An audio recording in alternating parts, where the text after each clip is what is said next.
दोस्तों तो कल से मार्केट में एक शानदार मेन बोर्ड आईपीओ ओपन होने वाला है। तो चलिए जानते हैं कि क्या इस आईपीओ में अप्लाई करना चाहिए या फिर नहीं करना चाहिए। तो इससे पहले कि मैं वीडियो को शुरू करूं, अगर आप इस चैनल पर पहली बार विजिट कर रहे हैं या फिर आपने चैनल अब तक सब्सक्राइब नहीं किया है, तो चैनल को सब्सक्राइब कर लें और वीडियो को भी लाइक कर दें। तो ये आईपीओ होने वाला है लक्ष्मी डेंटल का आईपीओ। तो आईपीओ के डिटेल्स को देखें तो आईपीओ 13 जनवरी से यानी कि कल से ही खुलने वाला है और ये 15 जनवरी को क्लोज होगा। फेस वैल्यू ₹2 पर शेयर है। बुकिंग प्राइस 428 है और आईपीओ में 33 शेयर्स का लॉट है।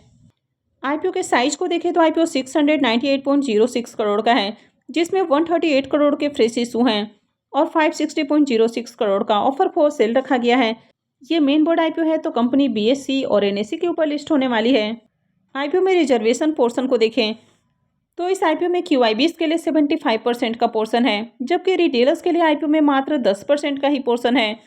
तो इस आईपीओ की मार्केट के अंदर डिमांड तो आने वाली है और आईपीओ देखें तो आईपीओ भी ज़्यादा बड़ा नहीं है, लेकिन इसका ज़्यादा फायदा रिटेलर्स को नहीं मिलने वाला है, क्योंकि रिटेलर्स के लिए मात्र आईपीओ में 10% का ही पोर्शन है और एचएनआईज के लिए 15% का पोर्शन रखा गया है। अब आईपीओ मंडे से ओपन होने वाला है, तो फ्राइडे को ही आईपीओ में एंकर इन्वेस्टर्स की ओर से बिडिंग देखने को मिली और एंकर इन्वेस्टर्स को इस आईपीओ में 73,39,395 शेयर्स ऑफर किए गए हैं, यानी कि 314.13 करोड़ का जो पोर्शन है वो एंकर इन्वेस्टर्स को एलोकेट किया गया है। तो चलिए इसके एंकर लिस्ट को भी देख लेते हैं। अब आईपीओ के अगर एंकर लिस्ट को देखें तो आईपीओ के एंकर लिस्ट में पहला ही जो नाम है वो आपको आबू धाबी इन्वेस्टमेंट अथॉरिटी का देखने को मिल रहा है, जो कि एक फॉरेन इंस्टीट्यूशनल इन्वेस्टर्स हैं, यानी कि एफआईआई है। तो यहाँ पर देखें तो इसके एंकर लिस्ट में कई सारे आपको एफआईआईज, डीआईआईज और साथ ही म्यूचुअल फंड्स कंपनियां देखने को मिल रही हैं। तो अगर total number of anchor investors की बात करें तो टोटल इसमें 31 एंकर इन्वेस्टर्स आए हैं। तो आईपीओ का एंकर लिस्ट काफ़ी बढ़िया देखने को मिल रहा है। अगर इसमें म्यूचुअल फंड्स कंपनियों को देखें तो इसमें 13 डोमेस्टिक म्यूचुअल फंड्स ने आईपीओ में 17 स्कीम्स के जरिए पैसे लगाए हैं। तो आईपीओ का एंकर लिस्ट काफ़ी शानदार है। 698 करोड़ का आईपीओ है, जिसमें 31 एंकर इन्वेस्टर्स आए हैं और 17 म्यूचुअल फंड स्कीम्स की ओर से पैसा लगाया गया है। अब इस कंपनी के बिजनेस के बारे में बात करें तो ये कंपनी 2004 में इनकॉर्पोरेट हुई है, यानी कि करीब 20 साल हो चुके हैं कंपनी को काम करते हुए। और ये कंपनी एक इंटीग्रेटेड डेंटल प्रोडक्ट कंपनी है, यानी कि कंपनी डेंटल प्रोडक्ट बनाने और साथ ही उनको सेल करने का काम करती है। यानी कि कंपनी जो दांतों से रिलेटेड जो भी इशू वगैरह होता है, तो वहाँ पर जो भी डेंटल प्रोडक्ट यूज किए जाते हैं तो कंपनी उस तरह के प्रोडक्ट बनाने का काम करती है।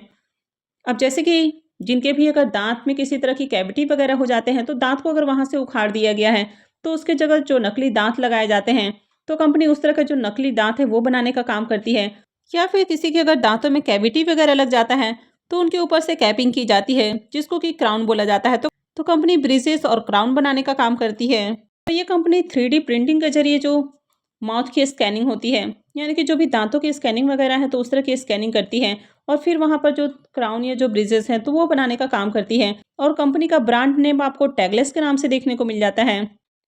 तो कंपनी यहाँ पर फुल्ली इंटीग्रेटेड मॉडल के ऊपर काम करती है, यानी कि कंपनी जो दांतों की डिज़ाइनिंग है वो डिज़ाइनिंग करती है, यानी कि स्कैनिंग करके उसकी डिज़ाइनिंग किया जाता है। तो कंपनी डिज़ाइनिंग, मैन्युफैक्चरिंग और साथ ही उनका जो डिस्ट्रीब्यूशन है तो वो सारा कुछ करती है। कंपनी के 6 मैन्युफैक्चरिंग फैसिलिटीज़ आपको देखने को मिल जाता है, जो कि मुंबई की मीरा रोड के अंदर है। इसके अलावा कंपनी की जो सपोर्टिंग फैसिलिटीज़ हैं तो कंपनी की 5 सपोर्टिंग फैसिलिटीज़ भी देखने को मिल जाती है, जो कि मुंबई, दिल्ली, बेंगलुरु और अहमदाबाद में है।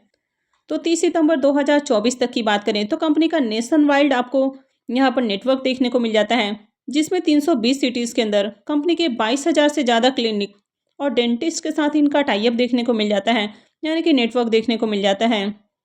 तो कंपनी डोमेस्टिक मार्केट के साथ ही इंटरनेशनल मार्केट में भी आपको बिजनेस करते हुए देखने को मिल रही है, यानी कि इंडिया से बाहर भी कंपनी 90 कंट्रीज़ के अंदर अपने जो प्रोडक्ट हैं तो इनको एक्सपोर्ट करती है।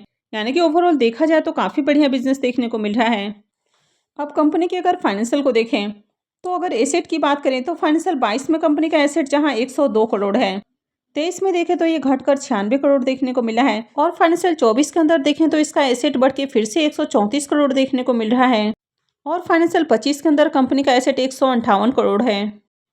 कंपनी के रेवेन्यू को देखें तो फाइनेंशियल 22 के अंदर कंपनी का रेवेन्यू 138 करोड़, 23 में बढ़ के 163 करोड़ और 24 के अंदर देखें तो बढ़ के 195 करोड़ हो चुका है और फाइनेंशियल 25 के 2 क्वार्टर में ही देखें तो कंपनी का रेवेन्यू 117 करोड़ है। तो ईयर ऑन ईयर कंपनी का रेवेन्यू भी इंक्रीज हुआ है। अगर इसके प्रॉफिट की बात करें तो फाइनेंशियल 22 के अंदर कंपनी देखे तो लॉस में देखने को मिल रही है और कंपनी 18 साढ़े 18 करोड़ से भी ज़्यादा के लॉस में है। लेकिन फाइनेंशियल 23 के अंदर देखें तो कंपनी का लॉस कम हुआ है और कंपनी 4 करोड़ के लॉस में है। और फाइनेंशियल 24 के अंदर देखें तो कंपनी लॉस से प्रॉफिट में आई है और कंपनी 25 करोड़ के प्रॉफिट में देखने को मिल रही है। और वहीं फाइनेंशियल 25 के 2 क्वार्टर में देखें तो कंपनी का जो प्रॉफिट है ये 22 करोड़ देखने को मिला है। यानी कि पिछले साल के मुकाबले देखें तो फाइनेंशियल 25 के 2 क्वार्टर में ही काफ़ी शानदार कंपनी ने प्रॉफिट जनरेट किया है। कंपनी के अगर नेटवर्थ को देखें तो कंपनी का नेटवर्थ भी बढ़ते हुए देखने को मिला है। और अगर इसके बोरोइंग्स को भी देखें तो कंपनी के ऊपर वैसे कर्ज भी थोड़ा ज़्यादा है, 40 से 41 करोड़ के अराउंड कंपनी के ऊपर कर्ज है, जबकि यहाँ पर कंपनी का रिजर्व मेंशन नहीं किया गया है। तो कंपनी के ऊपर डेट तो आपको हेवी देखने को मिल रहा है, लेकिन कंपनी आईपीओ से जो फंड रेज करने वाली है तो उसमें से 22.98 करोड़ रुपए कर्ज के भुगतान के ऊपर खर्च करेगी, तो आगे कंपनी का कर्ज भी कम हो जाएगा। यानी कि कंपनी के अगर फाइनेंशियल को भी देखें तो अट्रैक्टिव फाइनेंशियल है।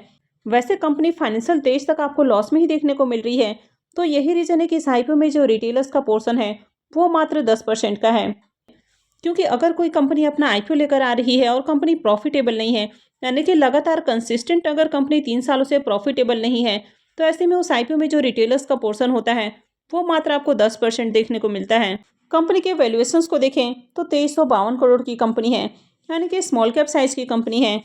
इसकी आरओई को देखें तो 78.78 का है, तो आरओई काफ़ी शानदार है। आरओसी 19.97 का है, तो ये भी अच्छा है। डेट टू इक्विटी रेशियो 0.94 का है, तो कंपनी के ऊपर डेट तो हेवी देखने को मिल रहा है, लेकिन आगे ये काफ़ी कम हो जाएगा। रिटर्न ऑन नेटवर्थ को देखें तो ये भी 78.78 का है, तो ये भी अट्रैक्टिव है। और इसका जो पैट मार्जिन है ये 13.03 का है, तो पैट मार्जिन भी बढ़िया है। और अगर इसके पी मल्टीपल को भी देखें तो इसका जो पी मल्टीपल है वो 87.77 का है। यानी कि आईपीओ देखा जाए तो काफ़ी एक्सपेंसिव वैल्यूएशंस के ऊपर आते हुए देखने को मिला है। आईपीओ में अगर लॉट साइज़ के बारे में बात करें तो आईपीओ में 33 शेयर्स का एक लॉट होने वाला है और एक लॉट के ऊपर आपका जो मिनिमम इन्वेस्टमेंट है वो 14,124 रुपये है। इस कंपनी में प्रमोटर्स की होल्डिंग को देखें तो प्रमोटर्स की होल्डिंग अभी 46.56% है और आईपीओ लिस्टिंग के साथ ही प्रमोटर्स की होल्डिंग भी कम हो जाएगी। यानी कि प्रमोटर्स की होल्डिंग को देखें तो ये ऑलरेडी आपको बहुत ज़्यादा देखने को नहीं मिल रहा है और आगे और कम होने वाला है। तो ये किसी भी कंपनी के लिए अच्छा साइन नहीं होता है अगर कंपनी के प्रमोटर्स अपनी खुद की हिस्सेदारी को लगातार कम कर रहे हैं। अब आईपीओ के शेड्यूल के बारे में बात करें तो आईपीओ 13 जनवरी से यानी कि कल से खुलने वाला है और ये 15 जनवरी को क्लोज होगा।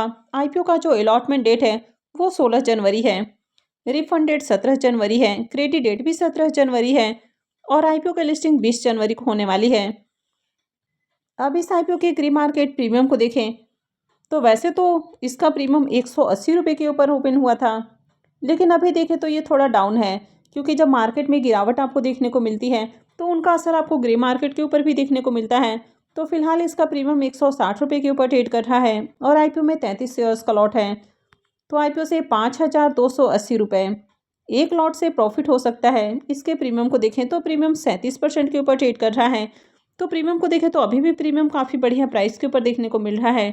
कंपनी के बिजनेस को देखें तो बिजनेस अच्छा है, फाइनेंशियल भी बढ़िया देखने को मिल रहा है। यानी कि फाइनेंशियल 23 तक तो कंपनी लॉस में थी, लेकिन उसके बाद से देखें तो कंपनी का प्रॉफिट काफ़ी इंक्रीज हुआ है। आईपीओ का इनकम लिस्ट भी काफ़ी शानदार है, लेकिन इसमें कुछ नेगेटिव पॉइंट्स भी हैं, जैसे कि आईपीओ काफ़ी ज़्यादा एक्सपेंसिव वैल्यूएशंस के ऊपर आया है। लेकिन आईपीओ के अगर साइज को देखें तो ज़्यादा बड़ा आईपीओ नहीं है, 700 करोड़ से भी कम का आईपीओ है, 698 करोड़ का आईपीओ है। तो यहाँ पर भी छोटा आईपीओ है, तो यहाँ पर भी डिमांड आपको बम्पर देखने को मिलेगी, तो इसमें भी अप्लाई करने के लिए रेडी रहना है। यानी कि लिस्टिंग गेन के लिए यहाँ पर भी अप्लाई करना है। अब यहाँ पर देखें तो स्टार्टिंग से इसके ग्रे मार्केट के अंदर अच्छी डिमांड देखने को मिली है, तो आईपीओ ओपन होने के साथ ही अप्लाई किया जा सकता है। लेकिन किसी भी आईपीओ में अगर आप अपने रिस्क को मिनिमाइज करना चाहते हैं तो फिर आप चाहें तो बाद में अप्लाई कर सकते हैं, यानी कि आखिरी दिन अप्लाई कर सकते हैं। लेकिन कहीं भी अगर आप अप्लाई करते हैं तो ये पूरी तरह से आपका अपना डिसीजन होना चाहिए। तो आई होप कि आपको वीडियो अच्छी लगी होगी। तो अगर आपने वीडियो को लाइक नहीं किया है तो वीडियो को लाइक कर दें, चैनल को भी सब्सक्राइब करके रखें और वीडियो को अंत तक देखने के लिए आप सबको बहुत बहुत धन्यवाद।